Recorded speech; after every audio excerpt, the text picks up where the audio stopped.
अस्सलाम वालेकुम व्यूअर्स, आप सब कैसे हैं? उम्मीद करती हूँ इंशाल्लाह आप सब ठीक होंगे। आज मैं बनाऊंगी पीटा ब्रेड, जो कि बहुत झटपट और बहुत कम इंग्रेडिएंट के साथ मैं आपको बताऊंगी। रेसिपी स्टार्ट करने से पहले आपसे छोटी सी रिक्वेस्ट है कि अगर अभी तक आपने मेरा चैनल सब्सक्राइब नहीं किया तो प्लीज कर लें और बेल आइकन का बटन जरूर प्रेस करें। इससे क्या होगा, मेरे आने वाली नई वीडियो की नोटिफिकेशन आपको मिलती रहेगी। रेसिपी स्टार्ट करते हैं। ये देखिए 4 कप्स मैंने ले लिया है मैदा, प्लेन मैदा है ये। Baking powder half tea spoon level करके, 2 टीस्पून इसके अंदर जाएगी इंस्टेंट ईस्ट, ये 1 और ये हो गया 2 टीस्पून इंस्टेंट ईस्ट जाएगी। नमक लेवल करके 1 टीस्पून। शुगर इसमें जाएगी 2 टीस्पून, 1 2। ऑयल जाएगा इसके अंदर 2 टेबलस्पून, 1 और 2 टेबलस्पून। अब हम इन सब अज्जा को अच्छे से मिक्स कर लेंगे। देखिए मैंने सब अज्जा को अच्छे से मिक्स कर लिया है और अब आपने हस्बे ज़रूरत नीम गर्म पानी लेना है। नीम गर्म पानी से हम इसको गूंद लेंगे, बिल्कुल ऐसे ही जैसे रेगुलर घर का आटा हम गूंदते हैं ना, वैसे ही नीम गर्म पानी से हमने मैदे को गूंद लेना है।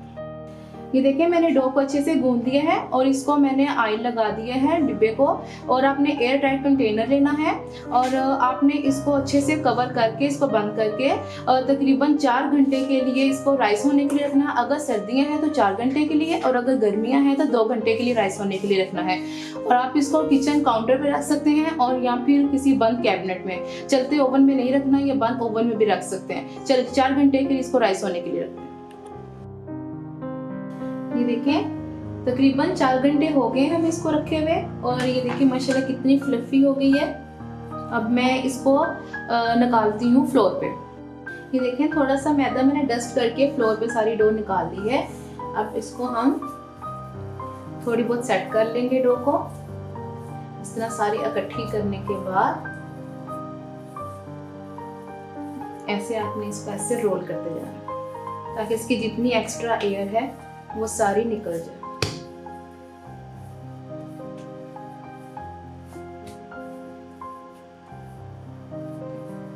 ये देखिए, चले अब हम इसको रोल कर की तरह बना देंगे।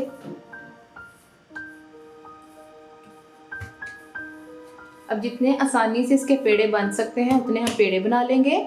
और आपने आपके डिपेंड करता है कि आपने छोटी पीटा ब्रेड बनानी है या बड़ी बनानी है।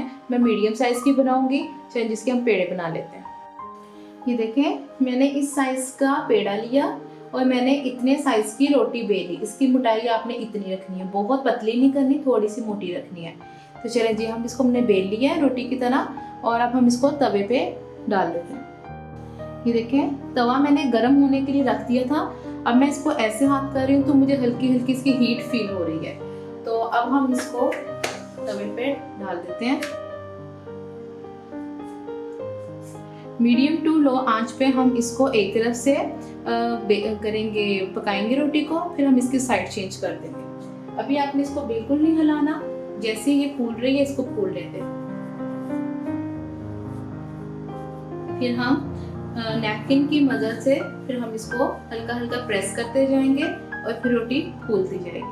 अभी हमने बिल्कुल इसको छेड़ना, आंच इसकी बिल्कुल मीडियम टू लो है। ये देखिए व्यूअर्स, अब इसके बबल्स आ गए हैं इसके ऊपर, फिर हम इसकी साइड चेंज करेंगे इसमें एहतियात से। अब हम इसको इस तरह से भी पकाना शुरू कर देंगे। तकरीबन 3-4 सेकंड के लिए ये पक जाएगी, फिर इसमें बबल्स आ जाएंगे, फिर हम नैपकिन की मदद से इसको प्रेस करेंगे। अब ये देखें तकरीबन टाइम हो गया इसको चेंज करने का। अब ये देखें इसके ऊपर हल्के हल्के बबल्स आ गए हैं ना।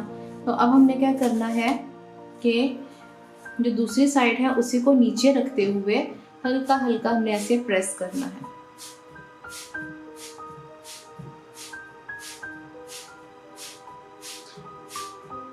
ज़्यादा ज़ोर से दबा के नहीं करना, बस इसको हल्का हल्का ऐसे प्रेस करते जाएंगे, साथ साथ रोटी को ऐसे घुमाते जाएंगे। देखिए एक तरफ ऐसे प्रेस किया, साथ रोटी ऐसे घुमाई। एक तरफ फिर ऐसे प्रेस किया था, साथ में फिर रोटी को घुमा दिया ताकि इसके किनारे जो हैं अच्छे तरीके से पक जाए। फिर सेंटर से भी हल्का हल्का हम प्रेस करेंगे।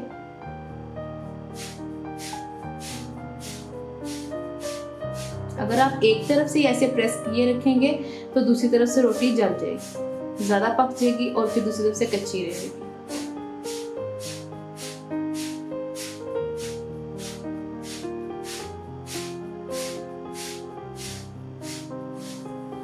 चलें देख लेते हैं रोटी पक गई है। देखें बस इतने ही बबल्स इसको लाने हैं। अब हम इस तरफ से पका लेंगे, दूसरी साइड से भी। देखें रोटी माशाल्लाह हमारी तरफ इस तरह से भी सारी सेंकी गई है और इस तरह से भी सारी सेंकी गई है। तो तकरीबन 5 मिनट मुझे इधर लगे हैं इसको पकाते हुए, 5 मिनट इधर लगे हैं इसको पकाते हुए। और ये देखें बहुत अच्छे तरीके से पक गई। इसी तरह हम सारी रोटियां रेडी कर लेंगे। अब इसको हम प्लेट में निकाल लेते हैं।